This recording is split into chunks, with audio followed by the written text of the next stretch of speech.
जिज्ञासु भाइयों और बहनों, स्कूल टाइम से हम लोगों ने एक शब्द के बारे में बहुत सुना है।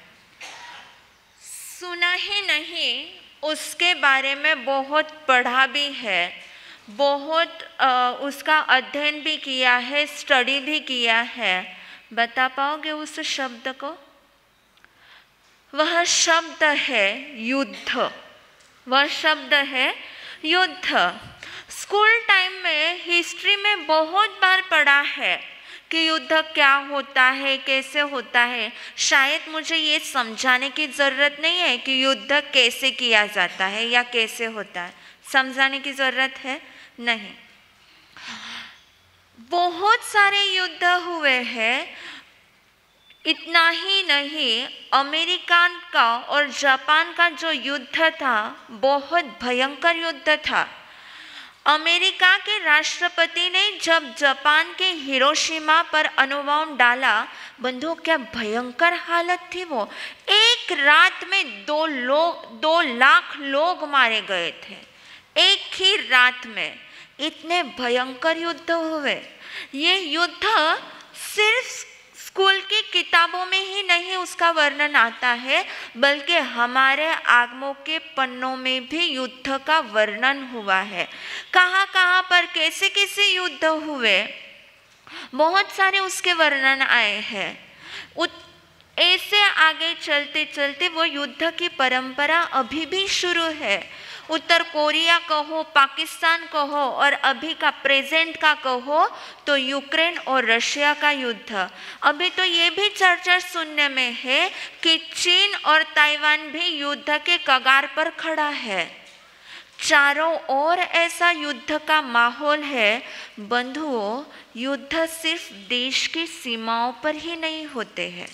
युद्ध सिर्फ देश की सीमाओं पर ही नहीं होते हैं। घर से निकलने के बाद वो जो गलियां होती है ना, उन गलियों में भी युद्ध होते हैं। इतना ही नहीं, आप जा रहे हो और आपके पास से कोई बाइसाइकिल वाला निकल जाए, कोई कार वाला निकल जाए या बाइक वाला निकल जाए, उसको सिर्फ आप कह दो ना, अरे तेरे को ध्यान से चलानी नहीं आती क्या गाड़ी, बस इतनी ही कहने की देर है कि तुरंत वहाँ पे युद्ध शुरू हो जाता है। गलियों की बात तो छोड़ो, आपके घर भी नहीं बचे युद्ध का मैदान बनने के लिए। आपके घरों में भी युद्ध हो जाते हैं। मतलब कि अगर सिचुएशन देखें तो भूतकाल में भी बहुत युद्ध होते थे, वर्तमान काल में भी जगह जगह पर युद्ध हो रहे हैं, और वर्तमान के परिस्थिति को देखकर तो लगता है भविष्य में भी युद्ध होने ही वाले हैं। भूतकाल में युद्ध होते थे, वर्तमान काल में युद्ध हो रहे हैं, और भविष्य काल में भी युद्ध होंगे। चारों ओर ऐसा युद्ध का माहौल होने के बावजूद भगवान महावीर स्वामी वीर प्रभु श्री आचारांग सूत्र के 5वें अध्याय के 3रे उद्देशक में फरमा रहे हैं कि जुच्चर्य खलु दुर्लभ, यानी कि युद्ध करना दुर्लभ है, अर्थात युद्ध करना कठिन है। यह बात कोई बैठती ही नहीं है, क्योंकि इतना युद्ध का माहौल होने के बावजूद भगवान कह रहे हैं युद्ध करना कठिन है, युद्ध करना दुर्लभ है।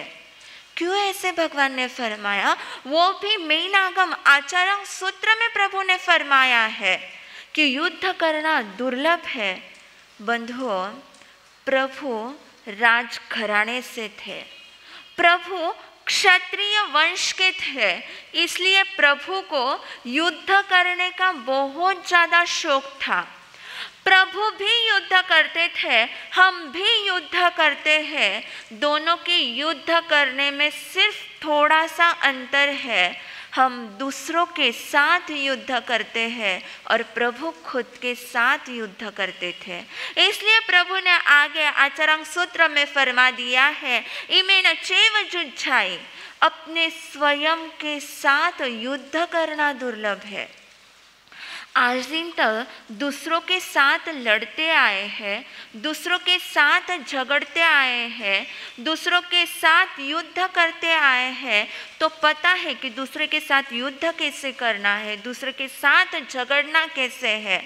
लेकिन आज दिन तक खुद के साथ युद्ध किया ही नहीं, इसलिए पता ही नहीं है कि खुद के साथ युद्ध कैसे करना है।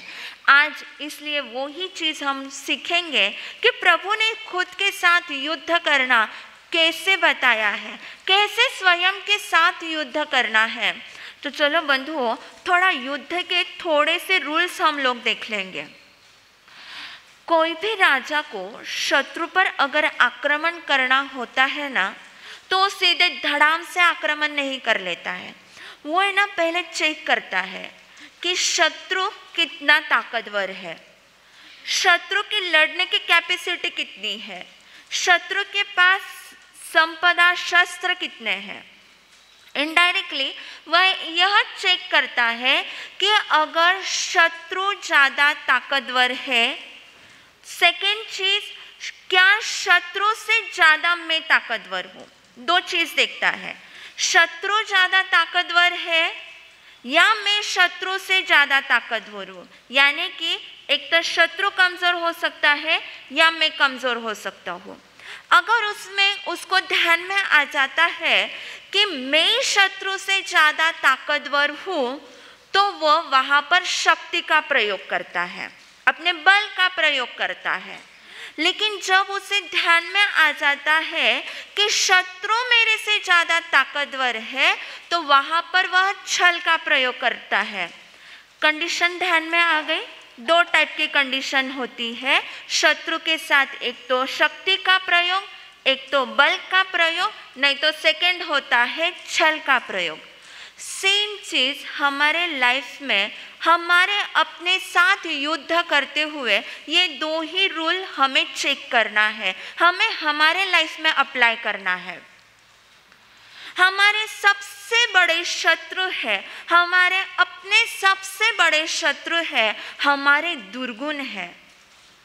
गुस्से का माहौल हो रहा है, फिर भी हमें गुस्सा नहीं आ रहा है, तो समझ लेना हम शत्रु से ज़्यादा ताकतवर है। माया करने का प्रसंग उपस्थित हो चुका है, फिर भी माया करने की इच्छा नहीं हो रही है, तो समझ लेना हम शत्रु से ज़्यादा ताकतवर है। लालच करने का प्रसंग आ रहा है, फिर भी हम लालच नहीं कर रहे हैं, तो समझ लेना हम शत्रु से ज़्यादा ताकतवर है। लेकिन इन सब में अगर हम फंस रहे हैं, गुस्से का माहौल हो गया और हमने गुस्सा कर दिया, तो समझ लेना शत्रु हमसे ज़्यादा ताकतवर है।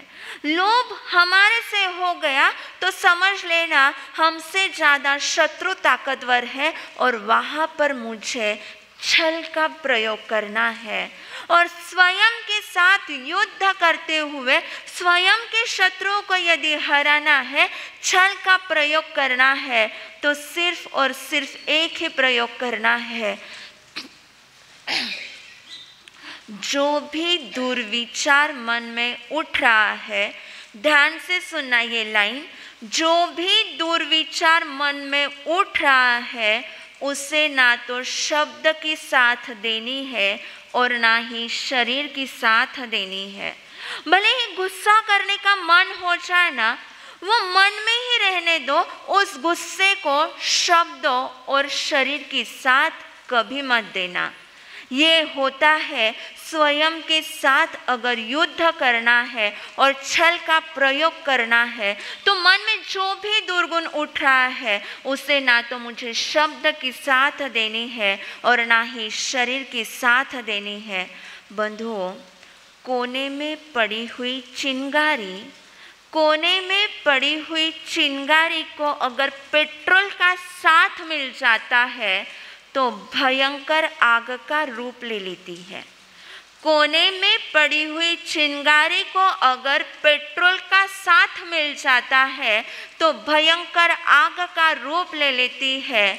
और कोने में ही पड़ी हुई उस चिंगारी को जब तक पेट्रोल के साथ नहीं मिलती, तब तक वह आग में नहीं बदलती और समय आने पर अपने आप कमज़ोर हो जाती है। उसी तरह हमारे भीतर रहे हुए ये दुर्गुण है, इन दुर्गुणों को अगर शरीर और शब्द के साथ मिल जाती है तो हमारे जीवन में भयंकर आग लग जाती है। लेकिन उन्हें अगर शब्द और शरीर के साथ नहीं मिलती तो वो अपने आप शांत हो जाते हैं, कमज़ोर हो जाते हैं।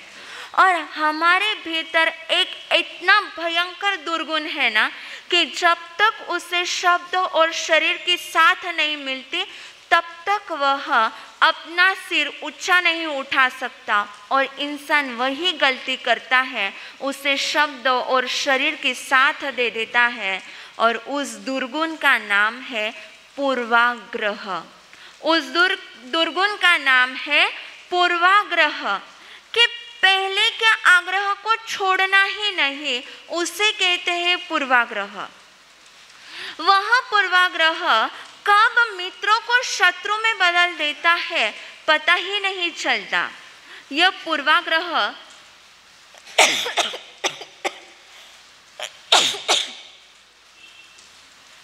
पूर्वाग्रह दो टाइप का होता है। फर्स्ट टाइप का वह होता है कि आज दिन तक उस व्यक्ति के साथ आपका अच्छा बिहेवियर था, लेकिन उसकी एक आध गलती को दिमाग में इतना बैठा लेना और उसके बाद उसे यही मानना कि यह व्यक्ति गलत ही था। जैसे कि सपोज आप किसी दूर का रिश्तेदार था, वो आपके घर के पास में ही रहता है, मॉर्निंग वॉक के लिए आप डेली उसके साथ जाते हो, रोज़ हंसी मजाक चलती है, गप्पा मश्करी चलती है, मजाक मस्ती होती है, घूमते हो, साथ में हंसते हो, खिलते हो, वापस घर पे आ जाते हो। ये आपका डेली रूटीन था। अभी क्या हुआ, आज भी वो आपके साथ आया था, लेकिन आज वो कुछ टेंशन में था। आज आपने रोज के मुताबिक अपनी हंसी मजाक मस्ती शुरू कर दी। एक दो बार उसने कोई रिस्पॉन्स दिया ही नहीं, आप मस्ती पे मस्ती, मजाक पे मजाक करते जा रहे हो और वह व्यक्ति टेंशन में आकर एकदम चिढ़ जाए कि अरे तुम्हें समझता नहीं है क्या, कभी भी मस्ती शुरू कर देते हो, कभी भी मजाक शुरू कर देते हो, तुम टाइम भी नहीं देखते, समय भी नहीं देखते, तुम्हें सेंस ही नहीं है मस्ती करने का। इस तरह वह आपके ऊपर उलझ जाए, आपके ऊपर गुस्सा कर दे। सच बताना, आपके माइंड में वह उस व्यक्ति के लिए क्या मानसिकता होती है, वह अच्छा व्यक्ति होता है या बुरा व्यक्ति होता है, क्या मानसिकता होती है आपकी? इतने दिन तक वो रॉयल नेचर वाला है, अब जैसे ही उसने गलत बिहेवियर किया, इसका रॉयल नेचर नहीं है, यह बहुत बुरा इंसान है। और फिर फ्यूचर में जब जब वह व्यक्ति आपसे मिलता है, जब जब वह आपके साथ बात करने के लिए आता है, तब आपके दिमाग में बस एक ही बात फिट होती है, यह रॉयल पर्सनालिटी वाला इंसान नहीं है, यह अच्छा व्यक्ति नहीं है। यह होता है फर्स्ट टाइप का पूर्वाग्रह। सेकेंड टाइप का पूर्वाग्रह है कि उस व्यक्ति ने आपके साथ कोई गलत व्यवहार नहीं किया है, लेकिन किसी के द्वारा सुनकर कि यह व्यक्ति बुरा है, किसी दूसरे के द्वारा सुनकर माइंड में यह फिट बैठा लेना कि यह व्यक्ति बुरा है। जैसे कि कहीं पर न्यू बिल्डिंग में आप रहने के लिए गए, आपके दूसरे बिल्डिंग के फ्लोर पे रहने वाले एक व्यक्ति ने आकर के कह दिया कि तुम्हारे पड़ोस में रहने वाला ये जो व्यक्ति है ना, बहुत डेंजर व्यक्ति है। शुरुआत में तो बहुत अच्छी बातें करता है, लेकिन जैसे ही दिन बीतते हैं, जैसी ही पहचान पुरानी होती है, तब वह अपना असली नेचर बताता है, बहुत डेंजर है, बहुत झगड़ालू है, तुम बच कर के रहना। अब वो पड़ोसी तो कह कर के चला गया, वो फ्लोर वाला इंसान तो कह कर चला गया। अब आपके पड़ोस में रहने वाला वह व्यक्ति आपसे आता है, आपसे अच्छी बात करने का ट्राई करता है, सच बताना, आपकी मानसिकता क्या होती है कि अरे बाप रे, ये बहुत ज़्यादा डेंजर व्यक्ति है। उसने आपके साथ कोई डेंजर बिहेवियर किया है? नहीं किया। उसने आपके साथ कोई गलत बात की? नहीं की। वह आपके साथ अच्छे से हंसते हुए खेलते हुए बात कर रहा है, फिर भी आपके माइंड में फिट बैठा हुआ है कि ये डेंजर व्यक्ति है, क्योंकि किसी ने आपसे कहा है। हुआ बंधु ऐसे ही, नंदवंश का जो साम्राज्य था बहुत विशाल साम्राज्य था। चाणक्य ने जिस वंश को समाप्त किया वह वंश था नंदवंश।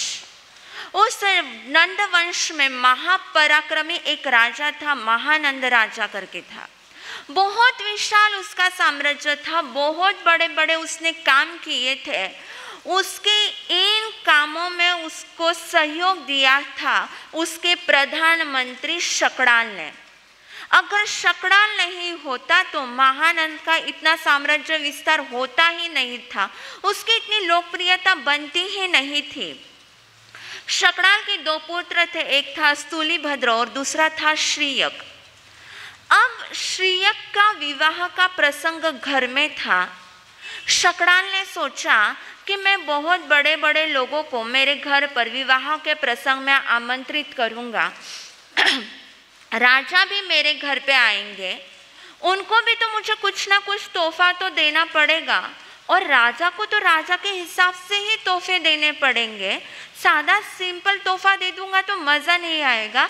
फर्स्ट टाइम राजा मेरे यहाँ पर कोई प्रसंग है उसमें आने वाले हैं, तो मुझे कुछ ना कुछ अच्छा ही तोहफा देना है। ऐसा सोचकर उसने क्या किया कि राजा के काम आने वाले शस्त्र, चामर, सिंहासन वगैरह सब बनाना शुरू कर दिया। और उसको ऐसा था कि मैं ये चीज़ें राजा को सरप्राइज करूँ करके।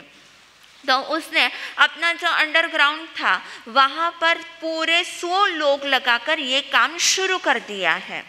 और होता ऐसे है, प्रशंसा उसकी होती है जिसके 100 ईर्ष्यालु लोग होते हैं।